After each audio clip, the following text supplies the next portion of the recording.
अन्विता, रुक जाओ बेटा, कहाँ जा रही हो? अन्विता, मेरे बच्चे रुक जा। कहाँ जा रही है तू? अच्छा अच्छा, अब हम तुझे कभी नहीं डांटेंगे, वापस आ जा। 5 साल की अन्विता सड़क पर भागती चली जा रही थी और उसके पीछे भाग रहे थे उसके माँ बाप रणविजय और मधुमती। क्या हुआ भाई साहब? अरे क्या बताएं भैया, आप तो आजकल के बच्चों को जानते हो, थोड़ा सा डांट दिया तो घर से निकलकर भाग पड़ी।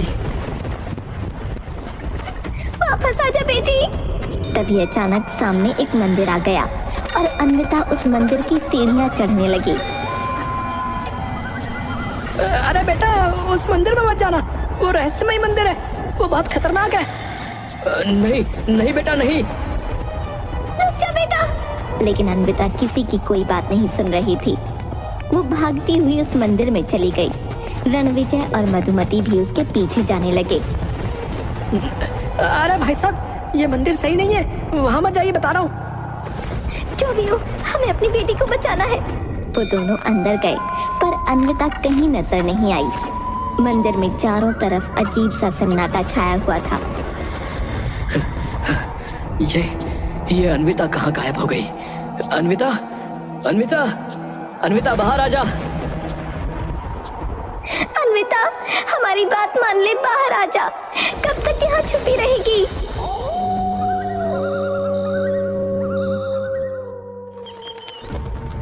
पूरी रात निकल गई और सुबह हो गई पर अन्विता का कोई अता पता नहीं चला।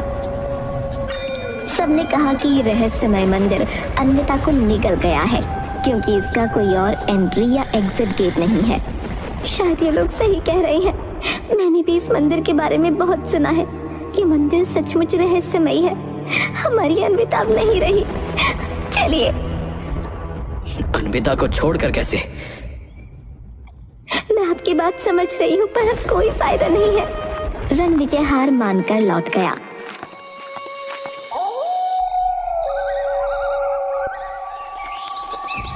और 20 साल बीत गए। आज रणविजय और मधुमती अपनी छोटी बेटी सिया के साथ एक अच्छा जीवन जी रहे थे, लेकिन अन्विता को लेकर उनके दिल में अभी भी एक बेचैनी थी। उनका घर बहुत बड़ा था। उन्होंने अपने घर के आधे हिस्से में अनाथालय बना लिया था। इसके लिए सब लोग उनकी बहुत तारीफ करते थे। अरे भाई साहब, आपने तो बहुत नेक काम किया है। अनाथालय बनाकर आपने समाज में बहुत बड़ा योगदान दिया भाई साहब। मेरी बड़ी बेटी अन्विता जब खो गई थी तब मेरे दिल में एक खालीपन रह गया था। मैंने सोचा जो मैं अपनी बेटी के लिए नहीं कर पाया वो मैं इन अनाथ बच्चों के लिए करूंगा। यह अनाथालय उसी की याद में बनवाया है। ये तो बहुत अच्छी बात है भाई साहब। एक दिन रणविजय और मधुमती अपनी कार में कहीं जा रहे थे। मधुमती कुछ बोल रही थी लेकिन रणविजय का ध्यान कहीं और ही था। रास्ते में अचानक रणविजय ने कार रोक दी। मधुमती चौंक गई और इधर उधर देखने लगी कि रणविजय ने कार क्यों रोकी है। क्या हुआ? तुमने कार क्यों रोकी? देखो, ये वही मंदिर है जहाँ अन्विता खो गई थी। हाँ, लेकिन तुम इसे भूल क्यों नहीं चाहते? 20 साल गुजर चुके हैं, हमें आगे बढ़ना चाहिए।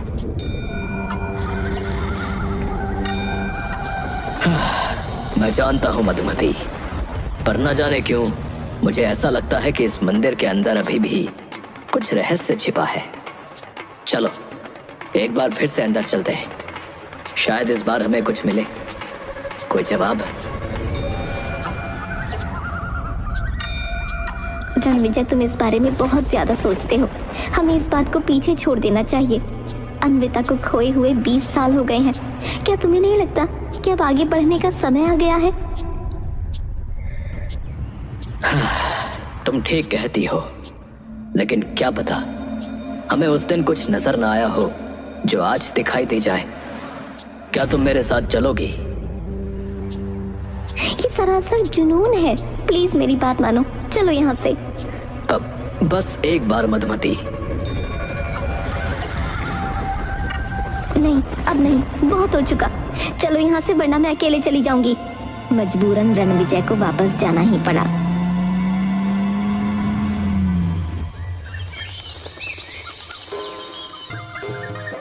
दिन सिया की दोस्त रवीना उसके घर आई हुई थी। दोनों बैठकर हंसते मुस्कुराते हुए बातें कर रही थीं।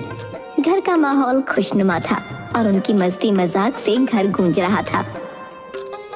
सिया, तुम्हारा घर तो बहुत बड़ा है और ये अनाथालय है। कितना अच्छा काम किया है तुम्हारे पापा ने। हाँ, पापा हमेशा से ही बड़े दिल के रहे हैं। ओहो, अच्छी बात है। दोनों हंसते हुए अपने बचपन के किस्से याद कर रही थीं। तभी रणविजय और मधुमती कमरे में आ गए। सिया एक्साइटेड होकर रवीना को अपने माता पिता से मिलाने के लिए खड़ी हुई। मम्मी पापा, ये रवीना है, मेरी बेस्ट फ्रेंड। नमस्ते आंटी, नमस्ते अंकल। अरे नमस्ते बेटा, सिया से बहुत सुना है तुम्हारे बारे में। तो तुम ही हो जिसकी बातें घर में रोज होती हैं।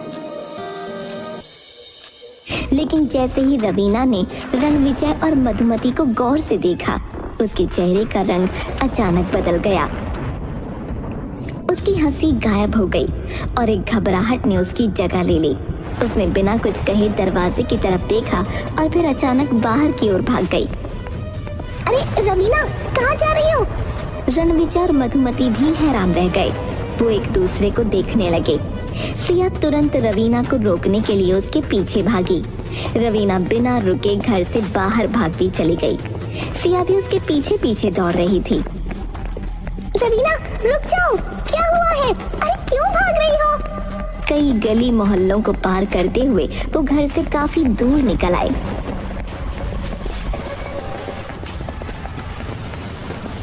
सिया ने आखिरकार रवीना को एक सुनसान जगह पर रोक लिया। रवीना, क्या हुआ है? तुम अचानक क्यों भाग गई? रवीना के चेहरे पर डर और घबराहट साफ झलक रही थी।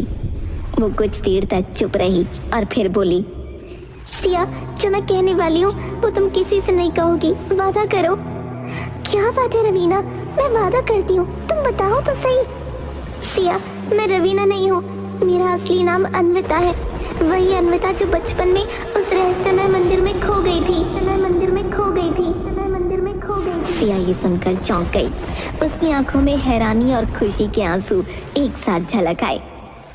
क्या तुम अन्विता हो? लेकिन तुम बची कैसे और तुम घर से क्यों भाग रही हो? मैं इस घर को भूल गई थी, इसलिए यहाँ चली आई, मुझसे गलती हो गई। ये कहकर वो वहाँ से भाग गई और सिया उसकी ओर देखती रह गई। उसकी आंखों में सवाल और उलझन थे, लेकिन वो उसे रोक ना पाई। सिया जब घर वापस आई तो रणविजय और मधुमती बेसब्री से उसका इंतजार कर रहे थे। जैसे ही सिया घर में दाखिल हुई, दोनों ने उसे घेर लिया। सिया, रवीना अचानक भाग क्यों गई? क्या हुआ था? बेटा, हमें बताओ क्या बात है। सिया ने एक पल के लिए सोचा, लेकिन फिर उसने चुप रहने का फैसला किया। वो अपने वादे को निभाना चाहती थी। मम्मी पापा, मुझे कुछ नहीं पता, रवीना बस यूं ही भाग गई थी। सिया, झूठ मत बोलो, हम तुम्हारे माता पिता हैं, हमें सच बताओ। बेटा, हम तुम्हें कुछ नहीं कहेंगे, बस हमें बता दो कि क्या हुआ था। लेकिन सिया ने सिर झुका लिया और चुप रही। रणविजय ने उसके कंधे पर हाथ रखा और गुस्से में उसे हिलाया। सिया, अगर तुम हमें सच नहीं बताओगी तो ये तुम्हारे लिए अच्छा नहीं होगा। बताओ क्या हुआ था? पापा, मैंने रवीना से वादा किया था कि मैं किसी को कुछ नहीं बताऊंगी। रणविजय का गुस्सा बढ़ता जा रहा था। उसने सिया को जोर से पकड़ा और उसे झकझोरते हुए डांटने लगा।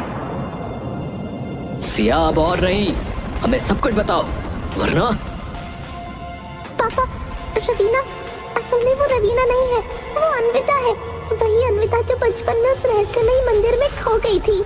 सिया के मुंह से ये सुनते ही रणविजय और मधुमती के होश उड़ गए। उन्हें अपने कानों पर यकीन ही नहीं हुआ। दोनों के चेहरे लाल पड़ गए। क्या अन्विता, हमारी अन्विता जिंदा है? सिया, हमें उसका पता दो, हमें उसे ढूंढना होगा। सिया ने अन्विता के घर का पता दे दिया। रणविजय और मधुमती तुरंत उसे ढूंढने के लिए निकल पड़े और सिया भी उनके पीछे पीछे गई।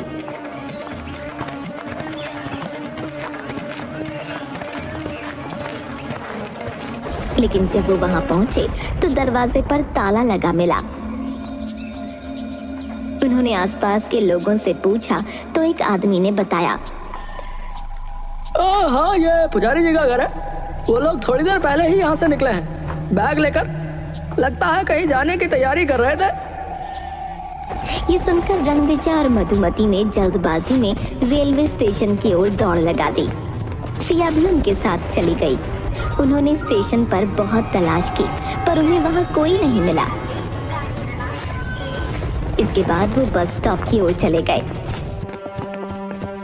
वहां पहुंचते ही उनकी नजर अन्विता पर पड़ी, जो एक पुजारी के साथ खड़ी थी। अन्विता, कहाँ जा रही हो तुम? ओह माय गॉड, ये लोग यहाँ। उन लोगों को आता देख अन्विता और पुजारी तेजी से वहां से भाग निकले। रणविजय और उसके परिवार ने उनका पीछा जारी रखा और भागते भागते वो लोग एक बार फिर उसी रहस्यमयी मंदिर में पहुंच गए। लौट घूमकर आखिर हम वहीं आ गए। अन्विता और पुजारी मंदिर के अंदर गए और देखते ही देखते गायब हो गए। रणविजय, मधुमती और सिया भी मंदिर के अंदर पहुंचे। रणविजय अचानक जोर जोर से चिल्लाने लगा, अन्विता, बाहर आजा। इस बार मैं तुझे नहीं जाने दूंगा। सुन रही है तू? सिया अपने पिता के इस बर्ताव से हैरान रह गई। उसे समझ नहीं आ रहा था कि उसके पिता अपनी बेटी से इस तरह एक दुश्मन की तरह क्यों बोल रहे हैं। पापा, आप इस तरह क्यों बोल रहे हैं? वो तो आपकी बेटी है, फिर आप? तुम चुप करो सिया, तुम कुछ नहीं जानती। उसी समय अन्विता अचानक उनके सामने आ गई। उसके चेहरे पर अब डर नहीं था। पुजारी उसे रोकने की कोशिश कर रहा था, लेकिन वो नहीं रुकी। रुक जा मेरी बच्ची, रुक जा। नहीं, अब बहुत हो गया। मैं बहुत भागने की कोशिश कर चुकी हूँ, लेकिन अब और नहीं। अन्विता ने गहरी सांस ली और फिर सबके सामने सच्चाई बयान करने लगी। उसने बताया कि वो लोग उसके माता पिता नहीं बल्कि चाचा चाची हैं और वो बचपन में रणविजय और मधुमती से डरकर नहीं भागी थी, बल्कि इसलिए भागी थी क्योंकि ये लोग उससे जबरदस्ती उसकी प्रॉपर्टी के पेपर्स पर साइन करवाना चाहते थे। मुझे अपने माता पिता के मरने के बाद पता चला कि ये लोग मेरी प्रॉपर्टी हड़पने के लिए मुझसे दस्तखत करवाना चाहते थे। ये लोग ही मेरे माता पिता की हत्या के पीछे थे, जिसे दुनिया ने एक एक्सीडेंटल मौत समझा। और हाँ, वसीयत में लिखा था कि अगर मैं मर गई तो वो प्रॉपर्टी चैरिटी में चली जाएगी। इसलिए इन लोगों का प्लान ये था कि प्रॉपर्टी अपने नाम करवा के मुझे भी मार देना चाहते थे। जब मैं गायब हो गई तो इन्होंने मेरी प्रॉपर्टी पर अनाथालय बना दिया, जिसे दुनिया इनकी चैरिटी समझती है। वो असल में इनकी मजबूरी है। ये सुनते ही रणविजय और मधुमती के चेहरे का रंग उड़ गया। सिया के मन में भी अपने माता पिता के प्रति गुस्सा भर गया। उसने अपने माता पिता की ओर गुस्से से देखा और बोली, पापा, मम्मी, क्या ये सच है? आप लोगों ने ये क्यों किया? तो चुप रह सिया। तू इतने सालों से कहाँ गायब थी? क्या हुआ था उस दिन? जब मैं उस दिन यहाँ आई थी तो मुझे पुजारी जी मिले। उन्होंने मुझे इस मंदिर के खुफिया तहखाने में छिपा लिया। ये मंदिर अपनी रहस्यमयी कहानियों के लिए मशहूर था, इसलिए लोगों ने मान लिया कि मंदिर मुझे निगल चुका है, लेकिन असल में इस मंदिर में ऐसा कुछ भी नहीं है। भगवान की कृपा थी कि उस दौरान मैं यहाँ पूजा करने आता था। इतना सुनते ही रणविजय का चेहरा तमतमा गया। उसने अपनी बंदूक निकालकर सबको पीछे हटने को कहा।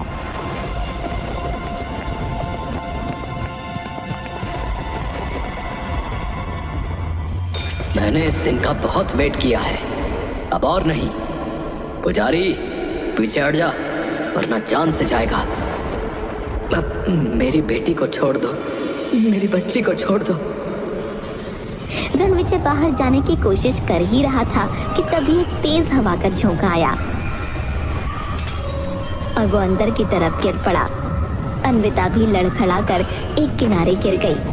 उसी समय मंदिर की एक मूर्ति के हाथ से त्रिशूल अचानक बाहर निकला।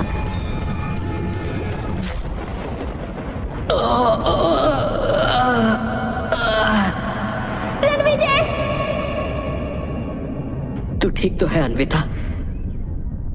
हाँ, मैं ठीक हूँ। जल्दी चलो यहाँ से। अब डरने की और भागने की जरूरत नहीं है।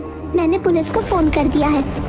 पुलिस मौके पर पहुंची और रणविजय और मधुमती को गिरफ्तार कर लिया। मैंने गलत कहा था कि ये मंदिर रहस्यमय नहीं है। ये मंदिर बिल्कुल रहस्यमय है। इसने पिछली बार भी मुझे बचाया था और इस बार भी बचाया। बिल्कुल सही कहा तूने। इसके बाद अन्विता पुजारी के साथ अपने असली घर की ओर लौट गई, जहां उसका बचपन खो गया था।